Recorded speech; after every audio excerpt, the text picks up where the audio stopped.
ദേവമനുഷ്യന്റെ സ്നേഹഗീത അധ്യായം 177 വാല്യം 4 ശതാധിപന്റെ വേലക്കാരൻ സുഖം പ്രാപിക്കുന്നു. ഈശോ കഫർനാമിൽ പ്രവേശിക്കുന്നു. 12 ശിഷ്യന്മാർ മാത്രമേ, അല്ല 11 പേർ മാത്രമേ അദ്ദേഹത്തോടൊപ്പമുള്ളൂ. യോഹന്നാൻ കൂട്ടത്തിലില്ല. ഈശോ എത്തിയപ്പോൾ സാധാരണ പോലെ കുട്ടികളും സ്ത്രീകളും ഉൾപ്പെടെ സകല ആളുകളും സന്തോഷഭരിതരായി. അവരിൽ അത്ഭുതകരമായ രോഗശാന്തി പ്രാപിച്ചവരും ഉണ്ടായിരുന്നു. കാര്യങ്ങൾ അറിയാനുള്ള താല്പര്യത്തോടുകൂടി വന്നവരും അത്ര തന്നെ ഗൗരവമില്ലാതെ വന്നവരും കൂട്ടത്തിലുണ്ട്. എല്ലാ അഭിരുചിക്കാരെയും തൃപ്തിപ്പെടുത്തുവാൻ വേണ്ടുന്നതൊക്കെ അവിടെയുണ്ട്. ഓരോരുത്തരോടും അനുയോജ്യമായ രീതിയിൽ ഈശോ പ്രതികരിച്ചുകൊണ്ടിരിക്കുന്നു. കൊച്ചുകുട്ടികളെ തലോടുന്നു, സ്ത്രീകളെ അനുഗ്രഹിക്കുന്നു, അത്ഭുതകരമായ രോഗശാന്തി പ്രാപിച്ചവരെ കണ്ട് ചിരിക്കുന്നു, മറ്റുള്ളവരെ അത്യാദരപൂർവ്വം വീക്ഷിക്കുന്നു. ഇത് ചെന്ന് അവസാനിച്ചത് ആ പട്ടണത്തിലെ ശതാധിപന്റെ അടുത്താണ്. അല്ലയോ കർത്താവേ എന്ന് അയാൾ അഭിസംബോധന ചെയ്തപ്പോൾ ഈശോ ഇപ്രകാരം മറുപടി പറഞ്ഞു: ദൈവം നിന്റെ അടുത്തേക്ക് വരട്ടെ. ഈ കൂടിക്കാഴ്ചയുടെ അനന്തരഫലം അറിയുവാൻ ജനക്കൂട്ടം നോക്കി നിൽക്കെ ശതാധിപൻ തുടർന്ന് പറഞ്ഞു: കുറെ ദിവസങ്ങളായി ഞാൻ അങ്ങയെ കാത്തിരിക്കുകയാണ്. മലയിലെ പ്രസംഗം കേട്ടവരിൽ ഒരുവൻ എന്ന നിലയിൽ അങ്ങ് എന്നെ തിരിച്ചറിയാൻ ഇടയില്ല. കാരണം ഞാൻ അപ്പോൾ സാധാരണ വേഷത്തിലായിരുന്നു. ഞാൻ എന്തിനു വന്നുവെന്ന് അങ്ങ് എന്നോട് ചോദിച്ചേക്കാം. ഇല്ല, ഞാൻ അങ്ങനെ ചോദിക്കുന്നില്ല. എന്നാൽ നിനക്ക് എന്നിൽ നിന്നും എന്താണ് വേണ്ടത്? യോഗങ്ങൾ നടത്തുന്നവരെ പിന്തുടരുവാൻ എനിക്ക് നിർദ്ദേശം ലഭിച്ചിട്ടുണ്ട്. എന്തുകൊണ്ടെന്നാൽ നല്ല കാര്യങ്ങൾക്ക് യോഗങ്ങൾ നടത്തുവാൻ അനുവാദം നൽകിയ ശേഷം പലപ്പോഴും റോമിലെ അധികാരികൾ ദുഃഖിക്കേണ്ടി വന്നിട്ടുണ്ട്. എന്നാൽ അങ്ങയെ കാണുകയും കേൾക്കുകയും ചെയ്തപ്പോൾ എനിക്ക് തോന്നിയത്, അങ്ങ് ഒരു കർത്താവേ, എൻ്റെ ഒരു വേലക്കാരൻ സുഖമില്ലാതെ കിടക്കുകയാണ്. അസ്ഥി സംബന്ധമായ ഒരു രോഗം മൂലം ശരീരം തളർന്ന് എൻ്റെ വീട്ടിൽ കിടക്കുന്ന അവൻ അതിഭയങ്കരമായി കഷ്ടപ്പെടുകയാണ്. ഞങ്ങളുടെ വൈദ്യന്മാർ അങ്ങോട്ട് വരാൻ വിസമ്മതിക്കുന്നു. ഈ പ്രദേശത്തെ ദുഷിച്ച കാറ്റ് ഏറ്റിട്ടാണ് അവന് രോഗം പിടിച്ചത്. കടലിലേക്ക് ഇറങ്ങുന്നതിന് മുമ്പ് പതഞ്ഞു നിൽക്കുന്ന ഈ തീരപ്രദേശത്തുള്ള ഒറ്റമൂലികൾ കൊണ്ട് ഈ രോഗം സുഖപ്പെടുത്താൻ കഴിഞ്ഞേക്കുമെന്ന് വിചാരിച്ചാണ് ഞാൻ അവനെ ക്ഷണിച്ചത്. നല്ല വിശ്വസ്തനായ വേലക്കാരനായതുകൊണ്ട് അവന്റെ കാര്യത്തിൽ എനിക്ക് വലിയ വിഷമമുണ്ട്. ഞാൻ വന്ന് അവനെ സുഖപ്പെടുത്താം. എന്റെ കർത്താവേ, അത് വേണ്ട. വളരെ ബുദ്ധിമുട്ടി അങ്ങ് അവിടം വരെ വരണമെന്ന് ഞാൻ ആവശ്യപ്പെടുന്നില്ല. അങ്ങയുടെ കാഴ്ചയിൽ ഞാനൊരു പുറജാതിക്കാരനും അശുദ്ധനുമാണ്. യഹൂദന്മാരായ വൈദ്യന്മാർ അയിത്തം പേടിച്ചാണ് എന്റെ വീട്ടിൽ വരാതിരുന്നത്. അങ്ങനെയെങ്കിൽ പരിശുദ്ധനായ അങ്ങ് എന്റെ വീട്ടിൽ വരുവാൻ ഞാൻ യോഗ്യനല്ല. എന്നാൽ അവിടുന്ന് ഒരൊറ്റ വാക്ക് ഉച്ചരിച്ചാൽ എന്റെ വേലക്കാരൻ സുഖം പ്രാപിക്കും. എന്തുകൊണ്ടെന്നാൽ അവിടുന്ന് സകലത്തിന്റെയും അധിപനാണ്. എന്നെ സംബന്ധിച്ചാണെങ്കിൽ സീസറിന്റെ അധികാരത്തിന് കീഴ്പ്പെട്ടവനായ ഞാൻ മേലധികാരികളുടെ ഉത്തരവ് അനുസരിച്ചാണ് പ്രവർത്തിക്കുകയും ചിന്തിക്കുകയും പെരുമാറുകയും ചെയ്യുന്നത്.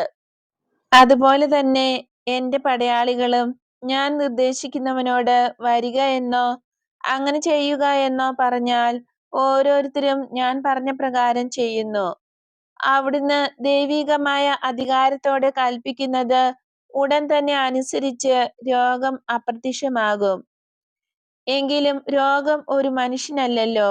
ഈശോ എതിർപ്പ് പറഞ്ഞു: അവിടുന്നും മനുഷ്യനല്ലല്ലോ, എങ്കിലും അവിടുന്ന് ദൈവിക മനുഷ്യനാണ്. അതിനാൽ അങ്ങേക്ക് വസ്തുവകകളോടും രോഗങ്ങളോടും കൽപ്പിക്കാം. കാരണം അവിടുത്തെ അധികാരത്തിന് കീഴ്പ്പെടാത്തതായി യാതൊന്നുമില്ല.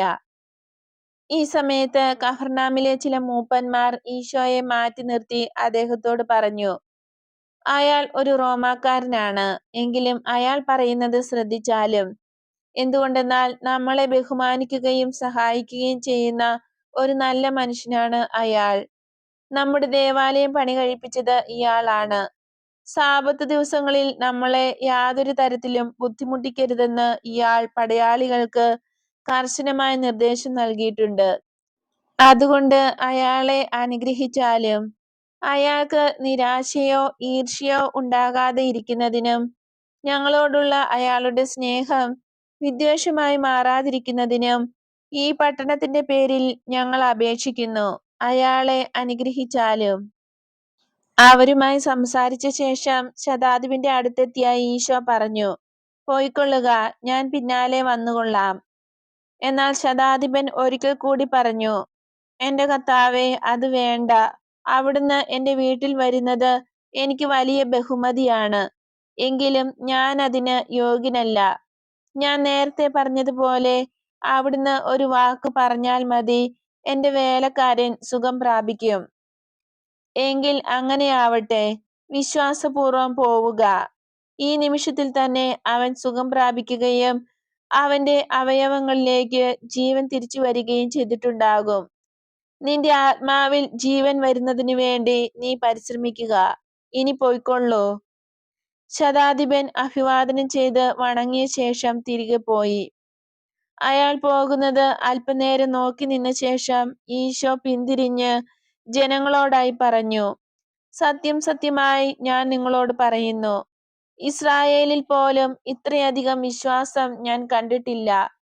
ഇത് പൂർണ്ണമായും സത്യമാണ്. അന്ധകാരത്തിൽ നടന്ന ജനങ്ങൾ ഒരു വലിയ പ്രകാശം കണ്ടു.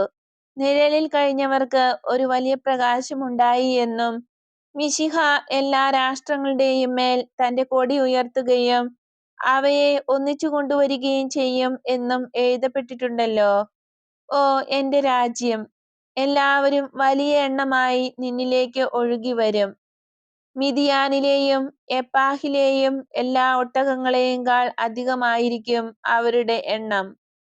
ഷേബായുടെ സകല സ്വർണത്തെയും സുഗന്ധദ്രവ്യങ്ങളെയുംകാൾ അധികമായിരിക്കും അത്.